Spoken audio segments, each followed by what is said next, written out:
Hey, what's up YouTube? Welcome back. Today we're going through a pliability session. So when I use the word pliability, people always think about mobility or flexibility. It's definitely going to be about that. But importantly as well, this is a workout that can be really good for recovery, but also looking at setting the stage for hypertrophy and allowing your body to grow better.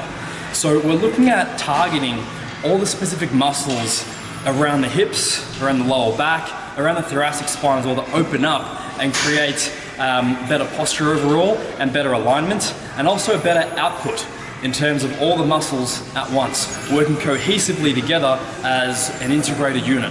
That's the key with training. We've got to start getting away from typical body part splits or body parts, looking more towards integrating the system as a whole, but still being able to bias strength and still being able to grow muscle tissue. That's what this is all about. Today, we're starting with one of my favorite trisets for opening up that lower back QL kind of region. Pay attention, as I come down, I'm only coming as far as I can control with my tibialis. So I'm not just dropping down like that passively, I'm actively pulling by flexing this muscle as I come down. So the difference is that's a passive stretch, that's an active contraction. That way you're going to strengthen the front of the shin and stabilize the knee and the foot, as opposed to just passively relaxing down. It's a conscious pull down. This is probably one of the only prep drills that I do that's specific to the tissue. What I mean by that is a lot of the time when I'm doing prep work, it's more neurological. This time what I'm focusing on is specifically all the muscles around like the multifidus, the erectors, the QLs, all those intraspinal muscles around the lower back. So we're doing things like the donkey calf raise to promote not just rigidity or stiffness, but we're trying to create mobility, pliability, and what Coach Christopher Summers calls liquid steel or dynamic strength. It's not enough to have strength in one limited range of motion. You want to build strength through motion. And that will come from exposing your muscles to these kinds of exercises where we're working more dynamically. So one thing you actually want to think about is when I'm doing this, I'm shoving my knee out of that elbow to open out this hip capsule. I'm also thinking about lifting my arch as much as possible, gripping the floor and scooping in. So you can see my arch lifts up and down as I push out. I'm thinking about creating what's we call an active foot. So I'm stabilizing there as I rotate. It's a really easy way to start to prep up the hip capsule, prep up the joints for what we're about to do as the primary exercise today. As you warm up on the exercise, you'll see I'm starting out with this typical lunge stance. Two things happen as you progress through the sets. You want to bring this knee closer to this heel, and then you also want to drop that foot and pivot outwards. So now you're pulling in that plane, which opens up that side oblique line to the QL. So we start here. Once you open out, twist away more. It'll unlock that thoracic and it'll open out the chest a lot further. So the Kettlebell Windmill, one of my favorite movements that I like to play with a lot as a prep drill. One thing, it takes a lot of stability and a lot of balance and coordination, which I love to work in just as a prep drill before I work out to wake everything up. But importantly, we're looking at moving in a spiral twisting kind of fashion, which helps integrate something called the spiral line, which is the line of fascia that is integrating everything we do in a cross pattern range of motion. That ticks so many boxes. We have the spiral motion, we have stability through that lat, through that shoulder, through that scapula. Everything there is integrated into one exercise, and that flows in really nicely to tie everything together after we've done the mobilizing work from the lunge snatch and from the donkey calf raise. Another thing people see a lot and ask me a lot about is, Eugene, why do you pair movements together all the time? Now, first of all, I don't do it all the time, but I do it a lot of the time. Simply because there is no one perfect exercise. Okay, even something like the chest dip, as much as I love it for activating the chest, it's not the perfect chest exercise. And there's no one movement you can do for any body part or muscle group or any kind of region of your body that's going to be perfect and all-encompassing and ticking all the boxes. So when we pair movements or group movements together, we have the opportunity to not just do more volume or do more work, because it's not about that. It's about how do the different exercises accentuate and complement each other. I really like pairing dips with Jefferson curl. We're looking at compression, we're looking at really squeezing in everything. So a really good way to teach yourself all the muscles that you should be compressing when you're doing a Jefferson curl is to do it with a dip.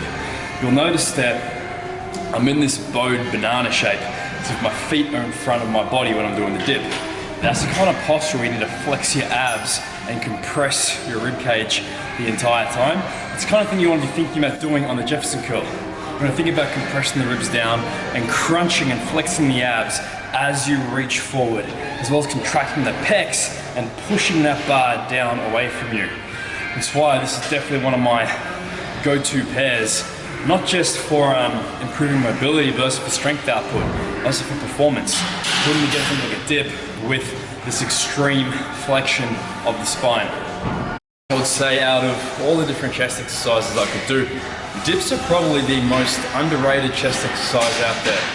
People aren't doing it probably because they're really fucking challenging, and that's probably gonna lead to a lot of resistance. The thing is, what makes a dip so different to say a bench press is the range of motion and articulation that you get at the shoulder joint. So on a typical bench press, what's normally happening is you're stuck just pressing straight out in front of you, whereas on a dip, you're able to freely articulate and let that shoulder blade glide over the rib cage to fully shorten and compress that chest. So it makes it such a one of the things that makes it such a good and effective exercise. The other thing that I think makes a dip such a good movement is it forces you to create rigidity around the midsection. You have to firmly brace here through the spine, through the lower back, and through the abs, simply to stop you from shaking around. To keep that kind of tension in there, that stability and rigidity that you create then feeds into better output here. Typically when we're lying back on a bench press, what happens? You lie back, your ribs are flared up, and you're flopping all over the place. You can't flop all over the place when you're doing a dip, otherwise you're gonna fall off the bars. So it forces you to create this state of rigidity and tension through your entire body, which then allows the chest to contract that much more forcefully. So a lot going on there. It's just a simple exercise, but it's definitely a couple of reasons why I really like to do dips as my primary work for chest, as opposed to your typical barbell or dumbbell pressing, though I still do a lot of those as exercises as well. Jefferson curls, not something I typically use as a primary exercise when I lift, but from time to time I like to sprinkle it in there. I think it's one thing to have strength in a very rigid stuck posture like a conventional deadlift or a barbell row, but it's a whole different story to have that kind of strength in a very fluid nature where you're taking your body into these extreme end ranges, like that fully flexed, hunched over spine. That's a movement that you should strengthen. A lot of people get scared of going into those kinds of postures. They think they're gonna damage something. Now, here's the thing. In life, everyday life, you are rounding your spine. How do you think you pick up, right here on the ground, we've got some barbell collars. How do you think you go to pick up collars off the ground? You do it with a rounded back. You round over to pick something up. You're not bending over with a straight back to pick up that collar. So the really big thing here to understand is the spine is going to flex in everyday life. It is going to go to these ranges. So the most important thing is to not avoid it if you're training. When you're training, go into those postures, expose your body, expose your tissues to those kinds of ranges of motion and build strength there. So one thing is, a lot of people, a lot of you guys may not have the strength, the flexibility, whatever you want to call it, to be able to do that. So common sense always prevails. If you feel pain on something, don't go there. Don't put your body there. Don't load it there especially. Use some common sense, some intelligence. Although with that in mind, one of your goals should be to over time increase your ability to go to those kinds of positions and to get strong there. So if you come in day one and you can't do that movement, even with just a dowel rod, even just with body weight, without sharp pain, don't try to load it. Start to restrict your range of motion. Maybe only come down to knee depth. That's fine if that's pain-free. You can build strength and mobility there, and over time, work towards getting all the way down to your feet or below your feet, and then over time, start to build up more and more weight. Now you gotta look, as I'm doing 50 kilos right now. I started out doing this just with a dowel rod, with literally 1 kilo, and I just gradually incremented the weight. I've gotten as high as 85 kilos on it, but right now, I'm nowhere near being able to handle that, so I won't. Use some common sense, just like anything else. For some reason, people look at these kinds of movements, and maybe it's because they're a little bit unorthodox, maybe because they're a little bit unusual, and they think there's a special way you have to approach them in terms of the execution, or in terms of loading, or set, or frequency. And the fact is, there's no difference comparing this to a regular deadlift, or comparing this to a squat or a biceps curl. It's just an exercise. So don't treat it like anything particularly different. Use some common sense. If you can't squat a certain weight, you're not going to load onto your back straight away. You're going to start with whatever progression or regression you can handle. Same deal here. Finishing today's workout with a little bit of stretching. I don't do a lot of stretching, but when I do, I like to choose things that are very, very integrative and not just isolating on one muscle group. I like to combine the entire body as much as possible. So what we're looking at here is stretching out from all the way from this whole pinky, this whole side, down through the arm, through the lat, through this oblique line, running all the way through into the side of the hip, lower back, right down to the ankles essentially. So you can have fun with this, you can play with this a little bit. What you want to look at is support yourself on the bar and chuck that leg around there. From here, push yourself out. When I stretch, instead of really trying to strain and tighten the body the whole time, what I'm thinking about here is really just pairing the breath with the stretch. This is the time where you're meant to be calming down and downshifting. So I don't like to set a stopwatch or a timer or anything like that or hold through for a specific amount of time.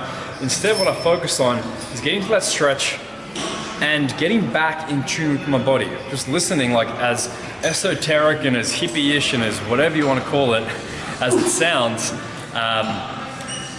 what I'm looking at here is reconnecting. I'm looking at calming down my nervous system, promoting that parasympathetic state, and I'll stop stretching whenever I feel the tissues easing off. Whenever I feel my nervous system calming down, that's my cue that the stretch has done its job. Not that I've hit a certain arbitrary amount of seconds or minutes in that stretch. Because not even about that. It's not even necessarily about trying to change tissue length. Stretching like this is all about turning on the parasympathetics, downshifting and relaxing the body after all the stressful hunching forwards work we've just done in the gym. So there you go, really quick, short, sharp and effective pliability and restorative, but also hypertrophy based session that you guys can try out for yourselves. So let me know what you think and I'll see you next time. Cool.